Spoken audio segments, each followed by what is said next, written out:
Oh, what a mess. This is Neil Schneider from Meant to Be Seen. Welcome back to my messy basement. This is the plan for today. First, I'm going to share my opinion on Revive. Revive is a software hack that makes it possible to play exclusive Oculus Rift games on the HTC Vive, even though they weren't designed for that purpose. Really interesting stuff. Next, I'm going to quickly highlight Google's Daydream VR platform. This is something that was announced at Google I/O. What's happening is future high-end Android smartphones are going to be VR compliant right out of the gate. Really exciting, okay? Finally, we've got a wonderful interview with Futuremark. Futuremark makes all kinds of benchmarking software and utilities, and they're getting heavily involved in virtual reality. So we've got a wonderful interview with the team behind Futuremark. Really looking forward to it. So let's get started, okay? So before I talk about Revive, I just want to talk a little bit about the market as it is, okay? So we've got the Facebook/Oculus Rift, and then we've got the HTC Vive, which is, of course, largely backed by Valve as well. So these are two platform devices. Now, the content makers, and when I say content makers, I mean game developers, I mean, experience makers, 360 cinema broadcasters, and so on. They could support whatever solutions that they want. All they need is a software developers kit, and from each platform, and they could support everybody. All right. There will, of course, be more devices in the market. I'm just highlighting Oculus and HTC for now. Now, then you've got exclusives. All right. So what do I mean by an exclusive? So in this case, I mean that the content will either run on the Oculus Rift or it will run on the HTC Vive, but not both. Okay. It could be temporary. It could be a temporary exclusive, like let's say 3 to 6 months, or it could be permanent until the end of time. And in my experience, from what I've seen so far, the exclusives tend to be temporary. Maybe 3 to 6 months sounds about right. Now, why do technology makers create these exclusive arrangements? Well, I think the reasons are very obvious. First, they obviously want to differentiate their products. So when people buy, let's say, an Oculus Rift or an HTC Vive, they want it to stand out well beyond just the hardware and the VR experience, okay? So if you've got the right games or right experiences attached to your hardware, it's a standout compared to the competition. It also adds a lot of product value. So if, sure, you can, if it's bundled, like if you have certain games bundled with your device at launch, I mean, that's of course, very helpful. People, consumers perceive a value behind that hardware. And then there's obviously revenue. So something to think about is that each of the hardware makers, so Oculus has a store, HTC Vive has a store, primarily through Steam or Valve Steam. If you have exclusive content that could only be bought through a specific store, well, that's a really good revenue opportunity. So imagine if you can only buy product X in the Oculus store versus everywhere else, that's an advantage, at least for the technology maker. Now, what about the content makers? Why do they support exclusives? You'd think that they'd want to support all the solutions in the market to maximize their sales potential. What's in it for them? Well, we have to remember that the market is still very, very young. And there's a lot of amazing ideas out there for virtual reality games and experiences, but it's hard to raise the money needed to get these ideas off the ground. So if some of these content makers can score a really good exclusivity deal, they could get startup capital they otherwise wouldn't have been able to access. Another benefit is marketing. If you're attached to the likes of Facebook or if you're attached to the likes of Valve, I mean, they have huge online community. So it's obviously a lot easier to build the awareness needed to sell enough game units to sustain yourself, or not just games, but content and so on. So that's a huge marketing benefit. Finally, it could be an artistic consideration. Maybe your content looks really good on an Oculus Rift, or you think your content looks good on an HTC Vive. So from an artistic point of view, you may want an exclusivity deal because you only want your stuff seen a certain way. So that's a real possibility as well. Now, what is Revive? So Revive is a software hack, and as I explained earlier, it makes it possible to take exclusive Oculus Rift games and play them on the HTC Vive even though they weren't designed for that purpose. More than this, it does so without Oculus's approval. So again, it's 100%, it's a hack, okay? Now, I completely empathize, all right? I completely empathize with the consumers that are behind this and with the software authors. I mean, I think it is it is unfortunate, okay, that, when you buy a head-mounted display or a VR device, it immediately forces you into a decision as to, which content is going to be compatible with that device. So you're not just buying the device, you're buying a certain level of compatibility with it. I mean, I personally, I'm 100% behind the idea that, all software works on all solutions equally well. Okay, like when I buy games without a VR device, that's what it's like. Whether I own an AMD graphics card or an NVIDIA graphics card, whatever my PC hardware is, chances are, everything's going to work the way it should. And this is, defined my career. This is the vision that has very much defined my career for a long time now. Now, to achieve this, the best way to achieve this is through open standards. And, so what's a true open standard? Well, the standard, the interoperability standard means it supports all solutions, okay, equally well. Everyone has equal voting rights, okay? So, what it means is all the participants, have an equal voting right. They don't have more power than other people in the same organization. Also, the standard is backed by an organization that doesn't have a vested interest in specific technology or a personal store or anything like that. It has to be completely independent. And, a very important part of this also is that the open standard has to hold up to scrutiny, okay? So hopefully one day we're going to see open standards. I have not seen any yet, okay? Now, Revive, even though it's adding compatibility that didn't exist before, it's not the same as an open standard. And I know it hasn't been positioned this way at all, but it's not at all the same as a true open standard, okay? Now, what I want to talk about today are the trade-offs with Revive, okay? And by the way, I know I'm talking about Revive, but there are other, injectors out there that likely do something similar in the reverse way, and who knows what else could come out in the future. It's just, Revive is out there right now, so it's nothing personal. I'm just going to talk about Revive, okay? And I'm just sharing an opinion, okay? My opinions are subject to change as I learn new things, okay? But this is what's been going through my mind as of now, and you're welcome to disagree with me. I welcome all opinions, okay? I'm not married to this, okay?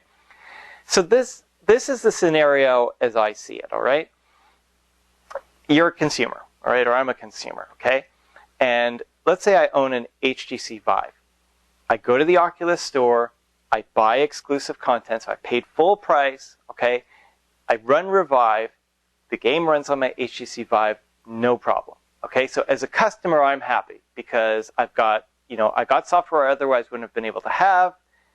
I'm able to run it on my hardware. I don't have to buy a whole other head-mounted display to get the software running.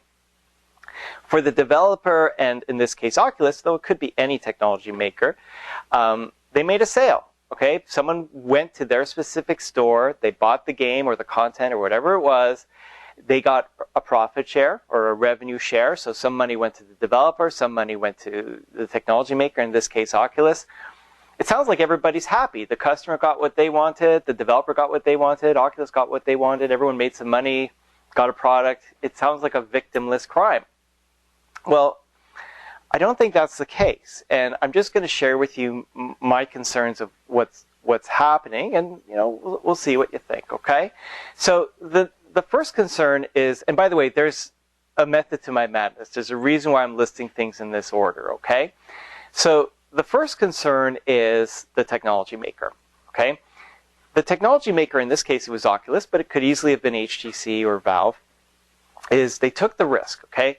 They paid for content to be made, to make their product better, okay, to have a better offering, and also to get really good virtual reality content out there before any actual sales were done, okay? Before a single head-mounted display was sold in the market, they took the risk. They said, you know what, we want this VR content to be out there, we want it tied with our product, so let's make it happen. So obviously they put down some money. With Revive, by breaking the security locks against their, Oculus's will or against the content maker's will, it breaks the technology maker's business model. So what do I mean by that business model? Well, first, it takes, if let's say an exclusive is good for, let's say most exclusives are good for, let's say 3 to 6 months, it completely takes away the product's competitive value. Okay, so that's been lost. The work in building the marketing relationship, so all, in building relationship with the content maker and so on, that's all been lost. That's an investment. All the marketing investment and energy, so all that money spent on advertising and PR to promote the game and that the game works on a specific solution, which, and to build that awareness of the game so customers know to buy it in the first place, that's all been lost. Okay? So all the benefits to the technology maker, or the reason for, which is why they made that investment in the first place, is effectively erased. So the next concern would have to be the developer. Okay? So for the developer, remember that the market is still early stage. By using Revive, okay, if it's being used on a wide scale and whatever exclusives exist are effectively wiped off the board, that means that there's no benefit for the technology makers like Oculus and HTC/Valve to invest in new content. Because they're not going to directly benefit from it. They're not going to be able to monetize from it. They're not going to be able to differentiate their products from it. So for a content maker, it erases an early funding opportunity. Okay, so this is the most challenging time to launch new content, really good content in virtual reality. So this is a challenge, and I think that it's a very big risk that a lot of really good content won't see the light of day without those resources. And we have to remember too that the exclusives are only if the exclusives are only 3 to 6 months, it's that 3 to 6 months, there's a lot to lose if that can't be sustained. So finally, we get to the customer. Okay, so what are the ramifications for the customer? Well, if we go back, so the technology makers, if they're not going to fund new content, if the developers don't have the means to get really, really good VR content off the ground, well, that harms the customer in the end too, because they're going to have fewer content choices. And when I say fewer content choices, I mean like from the good content, from the AAA, game development or that level of content. So it's about price, right? It's the price of time, 3 to 6 months.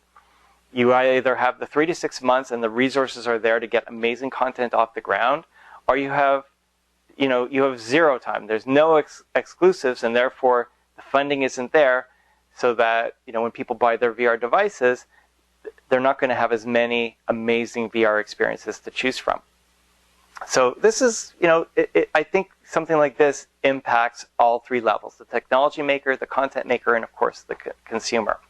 Now, does this mean everything's going to be exclusive? I mean, if exclusives are so important to the market, does this mean everything has to be exclusive? Absolutely not. And this is going to be a minority of cases because, frankly, I mean, even though Facebook's loaded and Valve is loaded, it's far too expensive to fund all the projects, okay? It's only going to be a handful or a minority of projects that are exclusive deals. In fact, what's more likely is the content makers are going to support as many solutions as they can because they want to maximize their sales potential because they don't have the advantage of those limited exclusivity deals. So, and again, these exclusives, they tend to be temporary. It's very few that are like for the entire life of the product. Now, on that note, let's talk about Google's Daydream VR platform.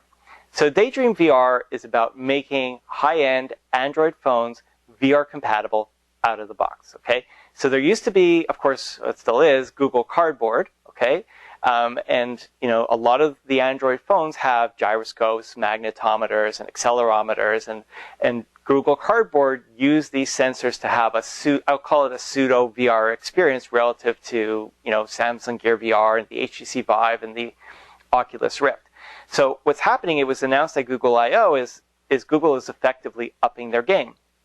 And, so future high-end Android phones are going to have the right sensors and the right level of performance that they're going to be VR ready. Okay, and from what I've read is it's likely going to be directly competitive with the likes of Samsung Gear VR and similarly high-end, VR devices on the mobile platforms.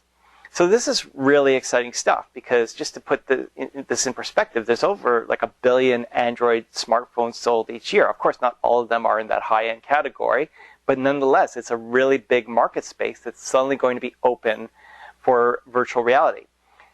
Now, more than this, it's not just about the smartphone.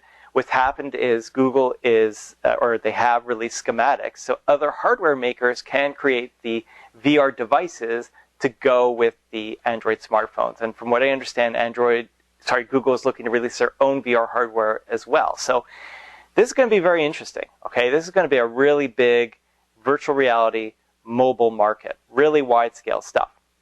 Now, here's the thing. This shouldn't be a surprise to anybody because I predicted last November 2015, I published an article, predicting that Google's Cardboard VR was indeed a Trojan horse, for something much, much grander. Now, I'm not going to say I told you so, okay? I think that's completely wrong. I think it's completely, without taste, and it's just not the way I do things, okay? So what I'm going to do instead is I've got the Leipzig Radio Symphony Orchestra and Chorus to do it for me.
This is Neil Schneider from Meant to Be Seen. Welcome back to my messy basement. To my immediate left is Ryan McCall. He's Director of Sales and Business Development for Futuremark. And to his immediate left is Yanni Yoki, Director of Engineering. Welcome to the program, gentlemen. Thanks for having us. So I know Futuremark has been around forever, but for those unfamiliar, and I know there's very few of them, can you tell us what Futuremark does? Sure. So Futuremark, we are owned by UL, formerly Underwriters Laboratories, a worldwide major testing verification services corporation. Futuremark, historically, we've been a benchmarking company, a gaming company for a brief amount of time. but currently we're the global industry leader in terms of benchmarking performance from everything from smartphones to tablets, PCs, gaming, GPUs, CPUs, storage, battery life, you name it. So we have a various suite of products that is designed to test those products, test their performance levels, and guide users to making informed purchasing decisions in the end. So primarily we're known for 3D Mark. Okay, for 3D Mark, for sure. And so Yanni, I understand, of course, that Futuremark has taken an interest in virtual reality. Can you fill us in on that? Of course. So we've been doing 3D Mark specifically for about 15, almost 20 years now. And 3D graphics has always been very close to our heart, and is very at the very core of our business. VR is a very interesting way to do 3D graphics in many ways. The latency requirements are high, and the performance requirements are even higher. And as such, it's an understandable transition for us to approach VR. And we're always looking at the bleeding edge of technology, and VR is definitely that. We're approaching VR as like a new methodology. It's like almost like we have a whole new benchmark for it called VR Mark, which is just like 3D Mark and PC Mark. This is for this new segment. Now, there's a little bit of a backstory here. I saw your work at GDC, and unfortunately that work got scrambled, which is why we're having this wonderful interview all over again. But I did see your work, and Ryan, maybe you could tell us a little bit about the VR Mark software itself, because it's not just about testing. From what I remember, you actually experienced the benchmark as well. Yeah, exactly. So VRMark is the brand name, but you have the benchmark itself, which will test your system to see how VR ready you are. And by VR ready, we mean what level of content your hardware can run and provide an acceptable VR performance. And there's varying levels of content that we're going to provide. But on top of that, there's also the VR experience. So just like many of the demos that are available online today, through this Steam and to the Oculus stores, we have our virtual reality experience. And there's actually a couple different levels of that as well. Each experience level corresponds with a different test level, so higher or lower levels of 3D content. But essentially, the user gets to put on your Oculus Rift, your HTC Vive, and become fully immersed in kind of the world of 3D Mark. So those who have used 3D Mark in the past would be very familiar with a lot of the stuff they see. It's our extremely detailed and excellently done artwork, 3D graphics, and software programming.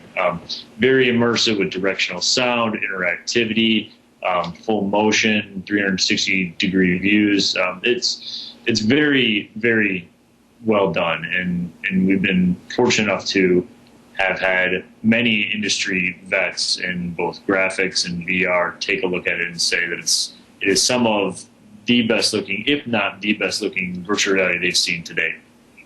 Well, wonderful. Now, Yanni, this is obviously important what Futuremark is doing, and I'd like to hear why, because Oculus obviously has their own testing mechanism. HTC, or should I say Valve, has a testing mechanism. Why is software like VRMark important? So, firstly, of course, we're a neutral party creating benchmarks, there's always value in having a neutral third party doing it rather than one of the vendors who are actually offering their own devices. The other one is, of course, that our stuff works cross-platform. We support the Oculus and the Vive, but our intention is also to support pretty much everything else that's going to come. The expectation is that in the next 6 to 12 months, there should be, somewhere between 20 to 40 new HMD manufacturers on the market, a fair amount of them coming from China. But consumers will have a large amount of HMDs to choose from. It's not going to be trivial to understand what they perform, what's the experience you get out of them, and especially what kind of PC you need to run with them. And those are all questions we want to answer with VRMark. We want people to be confident in the moment when they're trying to decide which one they should buy, or can they buy this thing, and do I need to upgrade my PC to enjoy VR? Those are all questions we want to answer with VRMark. Okay, very good. Now, Ryan, one of the recent developments, well, it's not so recent, it's been a couple of years now, is mobile, like virtual reality on mobile platforms like smartphones. I mean, just this week, Google announced a very aggressive step to diversify the mobile market, almost, and I'm using the word loosely, almost at a standardized level, like on a platform level. Has Futuremark been looking at the mobile VR platforms as well as PC? Is there an importance there for benchmarking? Without question, yes, we have. So, not officially announced and no projected launch date we can provide, but we will be adapting VRMark into mobile as well. That includes both our actual performance testing as well as latency measurements. Latency, we feel on mobile, is going to be exceedingly important, and testing is quite difficult. Unlike on, say, a laptop or desktop, you don't necessarily have all the relevant ports that you would need for the external hardware. So but we have a very good solution for that, and we actually have our prototypes already tested, built, and running, looking great. And similar to desktop VR, we're going to take the approach of you have different levels of content that provide different experiences. So if the user in mobile wants to play a high-end mobile game, or if they want to... Sorry, 1 second. We lost our screen. Sorry. So if the user wants to play a high-end mobile game, or if they want to play or watch a VR video, or just look at 360-degree VR photos, each one of those requires a different level of performance. So our benchmark will, again, test your mobile device and its ability to perform in each of those levels of experiences. Okay, good stuff. So, Yanni, if I can ask, I mean, you know, there are specifications being promoted by Oculus, by HTC/Valve, you know, as far as the type of graphics card you need and the type of, you know, supporting PC hardware that you need. In your experience, how regimented is this in practice? Is you know, do you find that PCs could actually, you know, succeed with VR with, you know, less quality or lower quality hardware? How regimented is the market as it is? It's not an easy question. So, like in everything, the content really defines the amount of performance you require out of it. The limits that they've set, actually, like Oculus doesn't set the minimum requirement. They just define a recommended set. So a smaller amount of performance would do. In our experience, it's you can do with a lot less. There is a certain amount of types of configurations that or content they can run with less amounts. But there's also a fair amount of VR games that don't run on pretty much any kind of system that you have today. So it varies. I think the set that both Oculus and Vive have set sets a pretty good mark. It guarantees that type of like system performance will give you a very good experience on almost all games. Like, let's say 90% of the games you can play perfectly, and then the rest of the 10% is just very high requirements. But it does vary, and also like the performance. Even though Vive and Oculus both have the same recommended device, the performance requirement for running exactly the same content on both of them is not exactly the same. Now, if I could ask a quick question for you, you know, every time a new graphics card comes out, either from the green team or the red team, there's a big marketing splash attached to it with the new architecture. I was wondering, you know, I'm familiar with Moore's Law, that the circuitry on a graphics card doubles every 2 years, if memory serves. There's a new architectures coming out. Some of it's already been released by the NVIDIA team. Other stuff is coming out from AMD. In your experience, having seen the progression of graphics cards over the course of years, are these developments really that dramatic? Because it's being made out that we're entering this whole new era of computing horsepower. And, you know, as a neutral party who's seen it all, how would you describe where graphics cards are headed in the short term? There's definitely like be multiple like definite leaps in especially when you go between different DX levels, like going from DX7 or from 6 to 7 and 7 to 8 and 8, especially 8 to 9. 10 not so much, 11, and also a very strong lead. I think in all development, in CPUs and GPUs alike, you have moments where you bring in a new architecture and then you evolve it one or a few times, which are basically just slightly faster versions of the same thing.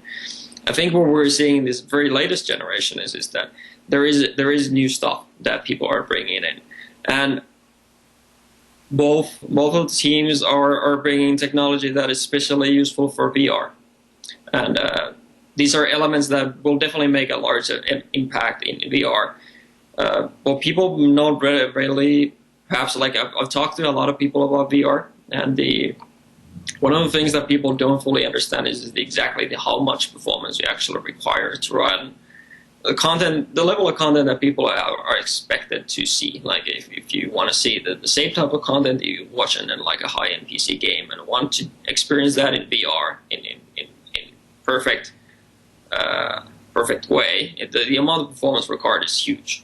So every technology vendor and software vendor and middle layer vendor, they're doing all kinds of very good and interesting technology to reduce the amount of work you need to do to be able to match those performance requirements.